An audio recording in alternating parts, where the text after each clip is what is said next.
Hello everyone, ये video है आपके दिल्ली पुलिस एग्ज़ाम को लेके, जो दिल्ली पुलिस कांस्टेबल का एग्ज़ाम है और उसको लेके मुझसे कुछ लोगों ने डिमांड करी थी। थोड़ा सा आवाज़ के साथ आप मैनेज करें, थोड़ा गर्मी है तो उसको चलाना पड़ रहा है फ़ैन वगैरह को।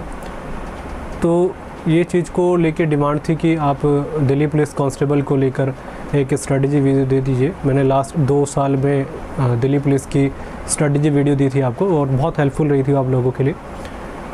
कुछ 2-3 दिन से मुझे समय नहीं मिल पा रहा था, इसलिए मैं इसके ऊपर एक वीडियो रिकॉर्ड नहीं कर पा रहा था, और आज इसके ऊपर हम बात करेंगे। देखिए, पहली बात, दिल्ली पुलिस के लिए ज़रूरी क्या है, क्योंकि मुझे 2-3 साल का एक्सपीरियंस रहा है इस एग्ज़ाम के बारे में। जब मैंने आपको 2019 के टाइम पे दिया था तो कई लोगों ने इसको पसंद किया था। लगभग आप कह सकते हैं कि 60-70 हज़ार लोगों ने इस वीडियो को देखा था। फिर दोबारा से मैंने अपलोड करी थी जब 2021 का आया था। तो एक ओवरऑल मुझे पता है कि पैटर्न क्या तरीके का रहता है। हालांकि इससे पहले भी कई लोगों ने डिमांड करी, जब दिल्ली पुलिस ने अनाउंस कर दिया था कि एग्ज़ाम वो कंडक्ट कराएंगे, तो मैंने इसके ऊपर कहा था, देखिए दिल्ली पुलिस जो एग्ज़ाम कंडक्ट करा रहा है तो मैं नहीं बता सकता, क्योंकि जब तक इससे पहले एसएससी कंडक्ट कराया करता था, पर अभी आपके नोटिफिकेशन के थ्रू आपको पता चल गया होगा कि एसएससी इस एग्ज़ाम को कंडक्ट कराएगा। तो क्लियर हो गया होगा कि पैटर्न ऑलमोस्ट आपका एसएससी का ही आपको लेके चलेगा, तो आपको उसी हिसाब से तैयारी रखनी पड़ेगी, राइट। क्या तैयारी है, क्या सोच है, हम उसके ऊपर डिस्कस करते हैं। देखिए, मैं इसमें आपको सबसे पहले जो चीज़ें हैं क्लियर कर दूं कि जीके को आपको सबसे पहले ध्यान पे रखना है कि आप जीके पे सबसे ज़्यादा वर्क करें। ओवरऑल हम वेटेज की बात करते हैं। देखिए, आपका सबसे पहले रीजनिंग होता है। रीजनिंग आपका 20 मार्क्स के अराउंड होता है, 20 या 25। आपका मैथ्स 15 मार्क्स का होता है, 10 मार्क्स का आपका कंप्यूटर होता है, एंड आपका 50 मार्क्स का जीएस करता है वैल्यू। आप मुझसे माने या ना माने, मैंने लास्ट जो पेपर का वेटेज देखा है, जब भी मैंने कुछ लोगों को फिज़िकल के बाहर होते हुए देखा है। देखिए, आप जानते हैं मेरिट आपकी इसी के बेसिस से बनेगी जो आपका रिटर्न का एग्ज़ाम है। इसका मतलब आपको रिटर्न में अच्छे मार्क्स लेकर आने, और सबसे ज़्यादा वैल्यूएबल सब्जेक्ट है आपका जीएस, और सब्जेक्ट आपके बहुत कम है। मैथ्स में आप ला सकते हैं, पर मैथ्स बहुत कम मार्क्स का है, रीजनिंग बहुत कम मार्क्स का है। तो आपको जीएस की एक अच्छी अप्रोच रखनी पड़ी होगी, तभी आप उसमें कुछ कर पाएंगे। और इसमें कंपटीशन अच्छा खासा होता है, तो आपको मेरे हिसाब से लाइटली लेकर कोई भी सब्जेक्ट लेकर नहीं चलना चाहिए। खासकर जीएस की हम बात करते हैं इसमें। पहले मैं इसकी स्टार्टिंग करता हूँ कि देखिए जीएस करना कैसे। मैंने आपको बोला है एसएससी का वेंडर जो है टीसीएस, वो ये एग्ज़ाम को कंडक्ट कराएगा। और आप ये ध्यान रखिएगा, एसएससी एग्ज़ाम कंडक्ट करा रहा है तो ऑब्वियसली सिंपल पॉइंट है कि वो उसी तरीके के क्वेश्चन पूछेगा जो सीजीएल, एमटीएस, एनसीएचएसएल या स्टेनो या सीपीओ के एग्ज़ाम में पूछता है। ओवरऑल कहने का तात्पर्य यह है कि आपका पैटर्न ऑलमोस्ट एसएससी वैसे ही रखेगा जैसे लास्ट सालों में रखे उसने। अब मैं आपको लास्ट के 2 साल का ट्रेंड बताता हूँ कि दिल्ली पुलिस के एग्ज़ाम में जीएस का वैल्यू क्या रहता है, उसको सबसे पहले समझना हमारे ज़रूरी है। थोड़ा बहुत इसका वेटेज होता है आपके जो और सालों के कंपैरिजन में बात करता हूँ, जैसे और एग्ज़ाम है एसएससी, सीजीएल, सीएचएसएल, तो उससे थोड़ा कम देखने को मिलता है, अलग वेटेज देखने को मिलता है। जैसे कि सबसे पहले स्टार्टिंग करता हूँ, सबसे पहले आता है आपका सबसे ज़्यादा वेटेज वाला सब्जेक्ट है आपका करंट अफेयर। करंट अफेयर यहाँ पे सबसे ज़्यादा देखा जाता है। इनफैक्ट अगर हम सीजीएल और सीएचएसएल की बात करते हैं तो सीजीएल एंड सीएचएसएल के मुकाबले भी ज़्यादा आता है यहाँ पे। अगर हम 50 क्वेश्चन की बात करते हैं, वैसे आप सभी जानते हैं 2 मार्क्स का एक क्वेश्चन के हिसाब से, पर फिर भी हम समझ के चलते हैं कि 50 मार्क्स का है पेपर। तो 50 मार्क्स के हिसाब से आप ये दिमाग में लगाइएगा कि आपको कम से नहीं कम से आपको क्वेश्चन बहुत ज़्यादा देखने को मिलेंगे। तो 10 से 15 मार्क्स की आपको करंट अफेयर देखने को मिलती है, और ये मैं मिनिमम की बात कर रहा हूँ। जब लास्ट 2019 के टाइम पे पेपर का एग्ज़ाम कंडक्ट कराया गया था दिल्ली पुलिस का एसएससी के द्वारा, तो बहुत ज़्यादा मार्क्स की हुई थी, लगभग 20 मार्क्स की आपकी करंट अफेयर आई थी। तो ओवरऑल आप समझिए 40% के अबव आपका करंट अफेयर वेरी कर रहा है, इंपॉर्टेंट कैरी करके चल रहा है वेटेज को। तो आपको सबसे फर्स्ट प्रायोरिटी पे इसको रखना पड़ेगा, ठीक है। ये पहला क्लियर हो गया होगा मेरे हिसाब से पॉइंट, मतलब करंट अफेयर को ऊपर रखना है। हमारे लिए मसला ये है कि हमें करंट अफेयर तो पता चल गया कि वेटेज क्या है। मैंने आपको हमेशा बोला, आप पहले वेटेज को समझे, जहाँ पर आपका ज़्यादा वेटेज है वहाँ पर वर्क करें, उसके बाद आप देखें कि मुझे अप्रोच क्या रखनी है। तो वेटेज हमें समझ में आ गया, करंट अफेयर सबसे पहले रखता है, सबसे ज़्यादा पूछता है। सेकेंडली आपको क्या काम अप्रोच रखनी पड़ेगी, तो ध्यान रखिएगा, सबसे ज़्यादा आपको करने का तरीका है कि आप 6 मंथ्स की करंट अफेयर करें एग्जामिनेशन से पहले की। हमारे पास 6 मंथ्स का टाइम है और बहुत सफिशिएंट टाइम होता है अगर आप जीएस में समय देंगे, क्योंकि जीएस ही इसमें बचा हुआ और कोई सब्जेक्ट ऐसा है नहीं जो ज़्यादा वेटेज रखता हो ना। ज़्यादा यहाँ से क्वेश्चन टिपिकल आते हैं, नॉर्मल तरीके के आते हैं, हर कोई बच्चा कर लेता उसको। तो करना कैसे, आपको 6 मंथ्स का करंट अफेयर बहुत मजबूती से करके जाना है सबसे ज़्यादा। कई लोग बोलेंगे 1 साल का, तो बिल्कुल आप कर सकते हैं। अगर आपके पास और सब्जेक्ट के मुकाबले आपको अच्छी आपकी तैयारी है तो आप ज़रूर जाइएगा, कोई दिक्कत वाली बात नहीं है, पर प्रायोरिटी पे आपको 6 मंथ्स को रखना है। ओवरऑल देखा जाता है एसएससी 3 महीने का, 2 महीने का कई बार पूछता है, पर मेरा पॉइंट ये हमेशा रहता है कि आप थोड़ा सा सेफ जोन में रहें। 6 मंथ्स आप करके जाते तो ऑलमोस्ट आपको यही देखा जाता है, ट्रेंड यहीं से क्वेश्चन आते हैं। 6 मंथ्स के करके जाना है करंट अफेयर। हाँ, अगर आपके पास टाइम अच्छा है तो आप 1 साल की भी करके जा सकते हैं, क्योंकि 1 साल के कुछ एक आध क्वेश्चन जरूर आते हैं। आप चाहते हैं कि एक भी क्वेश्चन मेरे से छूटे ना, तो आप पूरी कोशिश कर सकते हैं। तो 1 साल की करंट अफेयर करके जाएँ एग्जामिनेशन डेट से पहले। कहने का मतलब आपका एग्ज़ाम नवंबर या अक्टूबर में डिसाइड किया गया है, तो आप जनवरी से स्टार्टिंग कर लीजिएगा अगर आपको अच्छे से करके जानी है। नहीं तो आप जून, आज की डेट से जो मैं बात कर रहा हूँ, 1 जून से आप करंट अफेयर बनाना शुरू करें। मंथली कर सकते हैं, वीकली कर सकते हैं, डेली कर सकते हो, आप पे डिपेंड करता है। पर आपको 6 मंथ्स पे आपको कमांड ऐसे रखनी है कि आपके सामने आए तो आप छूटे ना। कैसी रहती है वेटेज? बहुत ज़्यादा क्वेश्चन रहते हैं, पर क्वांटिटी का लेवल तो ज़्यादा होता है पर क्वालिटी बहुत कम होती है, तो इतनी टिपिकल नहीं आती आपके एग्जाम में करंट अफेयर। पहला पॉइंट मेरे हिसाब से क्लियर हो गया होगा। सेकंड सब्जेक्ट जो सबसे ज़्यादा वेटेज रखता है, आप लास्ट 2 साल के ट्रेंड के अकॉर्डिंग मैं बोल रहा हूँ, स्टैटिक जीके बहुत आता है आपके एसएससी के एग्ज़ाम में। अमूमन देखा जाता है कि दिल्ली पुलिस के एग्ज़ाम में स्टैटिक जीके उसके हिसाब से थोड़ा सा कम पूछा जाता है और एसएससी के एग्ज़ाम के हिसाब से।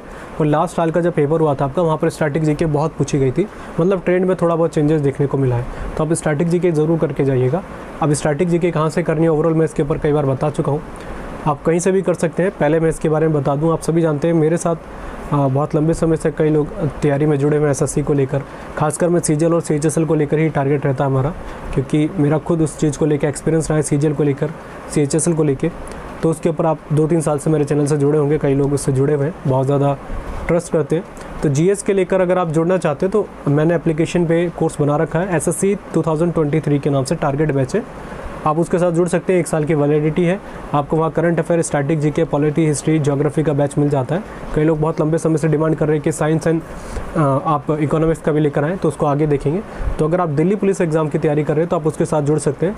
एसएससी को लेकर ही मेरा ओरिएंटेड कंटेंट रहता है, ये आप पे डिपेंड करता है, आपको पसंद आता है तो आप देख सकते हैं, नहीं तो कहीं और से जुड़ सकते हैं। तो मैंने आपको पहले बता दिया, जीके कैफ एप्लीकेशन से आप सर्च कर सकते हैं 2023 के नाम से। कई लोग डिमांड कर रहे थे कि आप कोर्स लेकर आए, तो मैंने आपको प्रोवाइड करा रखा है, लिंक आपको डिस्क्रिप्शन में मिल जाएगा। तो पहली बात, स्टैटिक जीके के साथ आप मेरे साथ से जुड़ सकते हैं। पहली बात, मैं कभी ये चीज़ को नहीं बोलता कि आप डायरेक्टली मेरे पास जुड़ जाएं। पहले आपको समझना है, तो इसी वीडियो के डिस्क्रिप्शन में आपको मैंने जो कंटेंट आपको स्टैटिक जीके का 5 घंटे का लेक्चर दे रखा, आप उसको जरूर देख के जाइएगा, बहुत हेल्पफुल रहेगा आपके लिए। पहले समझ लीजिए किस तरीके से आपको पढ़ना है। ज़रूरी नहीं कि आप मेरे कोर्स के साथ जा रहे हैं, कहीं और के साथ भी जाएँ, पर थोड़ा डेप्थ में पढ़ के चले। जैसे मैंने आपको कंटेंट 5 घंटे में दे रखा है, कहने का मतलब आपको पहले टॉपिक कंप्लीट करने हैं, जैसे बुक्स एंड ऑथर्स हो गया, नेशनल पार्क्स हो गए, सारे आपको करने के बाद आपको सबसे ज़्यादा करना है उनके पास थोड़ा सा डेप्थ में नॉलेज लेके चलनी है। क्या हो रहा है आज के टाइम पे, जैसे कुछ फेस्टिवल्स के क्वेश्चन आ रहे हैं, तो हम शुरू से क्या करके जाते थे कि ऑटम फेस्टिवल, आपका हॉर्नबिल फेस्टिवल कहाँ मनाया जाता है, ये सब याद करके जाते थे। अब थोड़ा सा टिपिकल क्वेश्चन डाल दिए जा रहे हैं, अब थोड़ा सा उससे घुमा के आ रहा है कि बताइए ऑटम फेस्टिवल कौन से महीने में मनाया जाता है, कौन से भगवान को समर्पित है, किस चीज़ से इसका रिलेशन है। तो ये सब चीज़ें थोड़ा क्लियर है।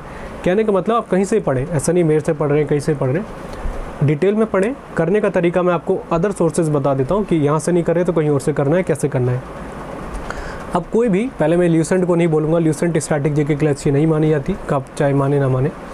आप पहले खुद YouTube का सहारा लीजिए, बहुत सारे ऐसे आपको वीडियोस मिल जाएंगे। जैसे मान के चलिए नेशनल पार्क आपको करना है, पहले कॉन्सेप्ट क्लियर करिए कि नेशनल पार्क कहाँ से कहाँ तक आपके, कहाँ के इंपॉर्टेंट है, कहाँ के नहीं, उसको कर लिया, नोट्स बना लिया। आपको एक बुक अपने पास रखनी है जिसका नाम है घटना चक्र, अगर आप हिंदी मीडियम वाले हैं तो। इंग्लिश मीडियम के तो किरण, पिनाकल वगैरह बहुत सारे पब्लिकेशन की आती है, आप उसके साथ जुड़ जाइएगा, कोई दिक्कत वाली बात है नहीं। पर मसला आपको ये ध्यान रखना है कि आपको प्रीवियस ज़रूर रखना है। आप किसी भी तरीके से कर रहे हैं, चाहे किसी का कोर्स पढ़ रहे हैं या नहीं पढ़ रहे, प्रीवियस ज़रूर रखें। कहने का मतलब ये है कि प्रीवियस के क्वेश्चन रिपीट करते हैं, हाँ बिल्कुल करते हैं, पर इतने नहीं करते। आप सोच रहे होंगे उससे करके पूरा पेपर हो जाता, तो बिल्कुल नहीं होता। हाँ 20-30% आपको समझा देता है कि पेपर यहीं से आएगा, पर इनडायरेक्टली तरीके से, जैसे आज साल में कुछ पेपर उसी क्वेश्चन से आया तो वहीं से घुमा के थोड़ा और आ जाता आगे, मतलब इनडायरेक्टली क्वेश्चन वहाँ से अगर आप करके जाते तो 40-50% आपका बन जाता है प्रीवियस को थोड़ा स्मार्टली काम करने का। ये मत सोचेगा कि आपने प्रीवियस करे और आपके पूरे 50% पेपर आप कर रहे हैं, तो ऐसा नहीं हो पाएगा, थोड़ा दिमाग लगाना पड़ेगा। जैसे सपोज़ मैं एग्जांपल के लिए बताता हूँ, जैसे मान के चलिए कोई बहुत बड़ी पर्सनालिटी है, जैसे राजा रवि वर्मा के बारे में बात करें, बहुत बड़े पेंटर रहे थे, तो आपको ध्यान रखना है कि राजा रवि वर्मा के बारे में पढ़ा तो आपने रट्टा नहीं मारना कि बस उन्होंने पेंटर थे बस काम खत्म। उनके बारे में थोड़ा सा और पढ़ने की कोशिश करें, क्योंकि ऐसा कई बार होता है, ऐसे एसएससी में कई बार हुआ है कि वहाँ से घुमा के क्वेश्चन आ जाते हैं कि बताइए राजा रवि वर्मा का संबंध कहाँ से था, तो केरल के थे, उन्होंने कौन सी पेंटिंग बनाई थी, वो सब पूछ लिया था। तो थोड़ा डेप्थ में पढ़ने की ज़रूरत है, डिटेल में पढ़ने की ज़रूरत है, ठीक है। इतना वेल सफिशिएंट टाइम है कि आप इजीली इसको कर सकते हैं। चलिए स्टैटिक जीके के लिए हो गया, मतलब आपको पहले खुद के नोट्स बनाने, यूट्यूब से बनाए, कहीं से बनाए, आप कहीं से भी जुड़ सकते हैं, एप्लीकेशन के साथ जा सकते हैं, या मैंने आपको 5-5 घंटे की 2-3 वीडियो दे रखी है, आप उसको करें। तरीका देखिए क्या अप्रोच होती है, लिंक आपको डिस्क्रिप्शन में जाएगा, फिर उस हिसाब से आप प्रीवियस ईयर्स की बुक रखें तो खुद भी कर सकते हैं, इतनी कोई बड़ी बात है नहीं। सेकेंडली आपको फिर स्टैटिक जीके हो गया। अब तीसरे नंबर पर अमूमन मैं ज़्यादातर रखता हूँ आपका पॉलिटी को, पर पॉलिटी यहाँ पर थोड़ी सी पीछे रखनी है, हमको रखनी है जनरल साइंस। दिल्ली पुलिस के एग्ज़ाम में और एसएससी के एग्ज़ाम में अगर आप देखा जाता है, एसएससी कंडक्ट कराता है, पर जनरल साइंस का वेटेज दिल्ली पुलिस के एग्ज़ाम में ज़्यादा देखने को मिलता है। अब मैंने लास्ट 2 साल के पेपर देखे हैं तो जनरल साइंस के लिए आपको क्या करना है, एनसीईआरटी नहीं करनी, ल्यूसेंट नहीं करनी। कई लोग ल्यूसेंट भी लेके चलते हैं, बहुत टिपिकल बुक है, बहुत ज़्यादा दिक्कत करेगी आपको। क्या करना है, यूट्यूब का सारा लीजिए। इसलिए अभी कई लोग दिल्ली पुलिस वाले जुड़े हुए थे मेरे से, और वो एसएससी के सीपीओ की भी तैयारी करते हैं, तो कह रहे थे आप साइंस का वेटेज ज़्यादा है तो आप करा दें, पर मेरे पास अभी समय बहुत कम रहता है, आप सभी मेरे बारे में जानते हैं। पर मैं पूरी कोशिश करूँगा कि मैं इसके ऊपर कोर्स लेकर आऊँ, पर नहीं हो पाता है तो मैं आपको एक अच्छा ऑप्शन तरीके से बता देता हूँ आपको क्या करना है।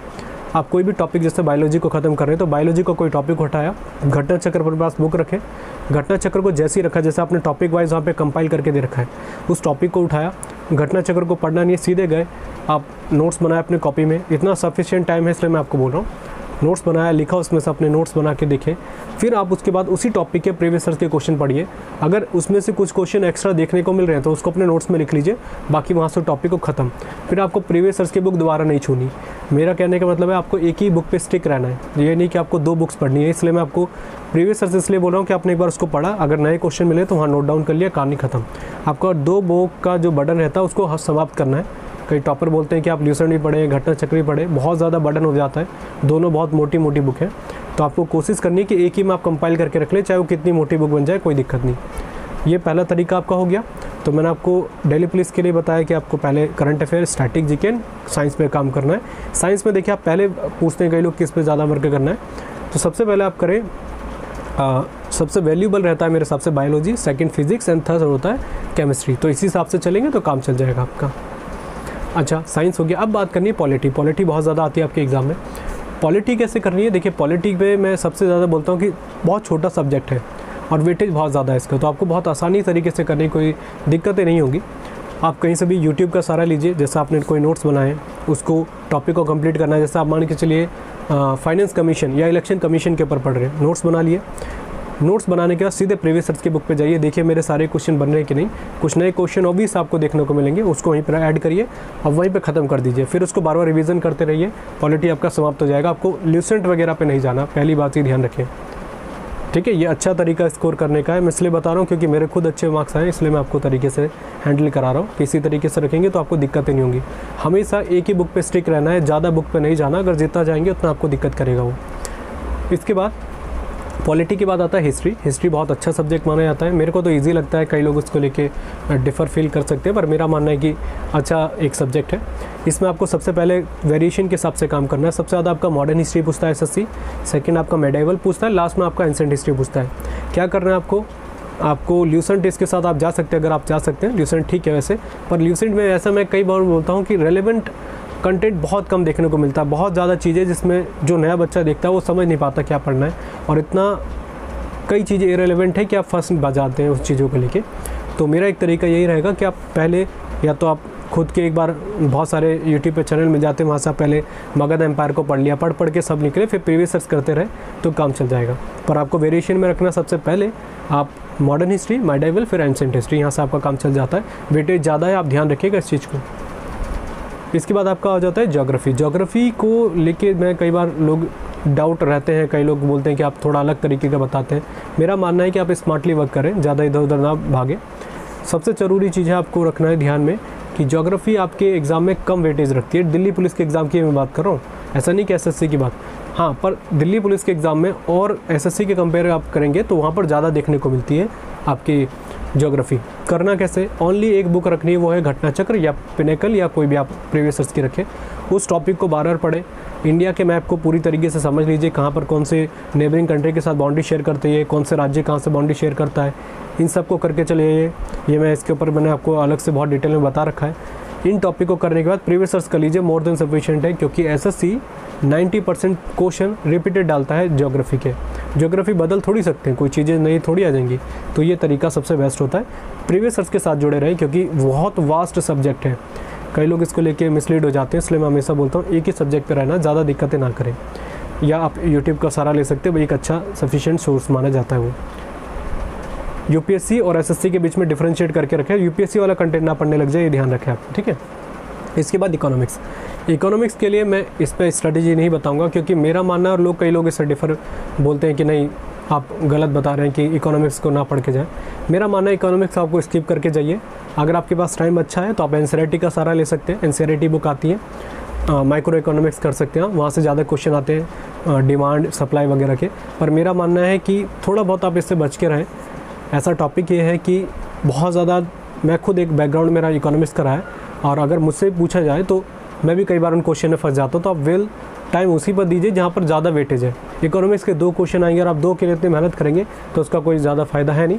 प्रीवियस सर्च की बुक आप पढ़ सकते हैं, पर मेरा मानना है प्रीवियस सर्च भी ना पढ़े इसके लिए, क्योंकि कुछ ज़्यादा फ़ायदा देता नहीं है। जब घटना चक्र उठा के देखेंगे तो कोई टॉपिक फिक्स नहीं है, इकोनॉमिक्स के कहीं से भी आ जाते हैं। हाँ, अगर आपके पास टाइम अच्छा है तो आप एनसीईआरटी की बुक उठाइए और उसमें से डिमांड सप्लाई कॉस्ट रेवेन्यू ये टॉपिक को पढ़ के निकले, और उसके बाद फिर आप प्रीवियस सर्च के क्वेश्चन लगा सकते हैं। इसके लिए मैं थोड़ा सा बहुत डिटेल में कभी और समझाऊंगा, ये बहुत लंबी वीडियो जाएगी इसको लेके। ये पूरा कंप्लीट हो जाता है। करंट अफेयर तो मैंने बता दिया। कंप्यूटर की बात करते हैं तो कंप्यूटर के ऊपर मैं अलग से एक स्ट्रेटेजी दे दूंगा, वो एक बहुत बड़ी बात है, क्योंकि दिल्ली पुलिस में अलग से वो आता है टॉपिक। तो ओवरऑल मैंने पूरे सब्जेक्ट मेरे हिसाब से मैंने सारी चीज़ें बता दी हैं, जिस तरीके से आपको करना है कर सकते हैं। बाकी मैंने आपको बता रखा है, इसके ऊपर मैंने कोर्स बना रखा है एसएससी 2023 के नाम से, लिंक आपको डिस्क्रिप्शन में जाएगा, आपको कहीं जाने की ज़रूरत नहीं पड़ेगी। आप जानते हैं सबसे रेलेवेंट कंटेंट एसएससी का मैं ही प्रोवाइड कराता हूँ आपको, ऐसा नहीं मैं ही प्रोवाइड कराता हूँ, बहुत सारे और भी कंटेंट देते हैं, पर आप प्ले स्टोर में जाके उसका रिव्यू देख सकते हैं, बहुत अप्रिशिएट किया गया है लोगों के द्वारा। तो काफ़ी हद तक मेरा जो एसएससी के पॉइंट टू पॉइंट में उन चीज़ों पर डिस्कस करता हूँ जो एसएससी में ज़्यादातर आती हैं, तो आप उसके साथ जुड़ सकते हैं। नहीं तो एप्लीकेशन का लिंक आपको डिस्क्रिप्शन में है, नहीं तो प्ले स्टोर से सर्च कर लीजिएगा जीके कैफ़े। बाकी मैंने आपको ऑप्शनल सब चीज़ बताई है कि इसका ऑप्शन तरीके से आप कहाँ जा सकते हैं अगर आप फाइनेंशियली इसको सपोर्ट नहीं कर सकते। बाकी पूरे कोर्स के बारे में मैंने आपको बता रखा है, 1 ईयर की वैलिडिटी है, PDF आपको सारी मिल जाती है उनकी, और डिटेल में सारे लेक्चर्स हैं, प्रीवियस सर्च के क्वेश्चन वहाँ पर आपको कंपाइल करके मैं दे देता हूँ, जिससे आपकी थोड़ी क्लियरिटी रहे कि हाँ प्रीवियस सर्च के क्वेश्चन कैसे आ रहे हैं। इन सभी चीज़ों के बारे में मैं आपको बहुत डिटेल में बता चुका हूँ। बाइलिंगुअल कंटेंट है तो आप जा सकते हैं। बाकी मैंने सारे सोर्स आपको बता रखे हैं, आप यूट्यूब का भी सारा ले सकते हैं, ऐसी कोई दिक्कत बड़ी बात है नहीं। तो बस आज के लेक्चर के लिए इतना ही। देखिए एक रिक्वेस्ट रहेगी, लाइक ज़रूर करें इसको, शेयर कर सकते हैं आप। तो आज के लेक्चर के लिए इतना, थैंक यू।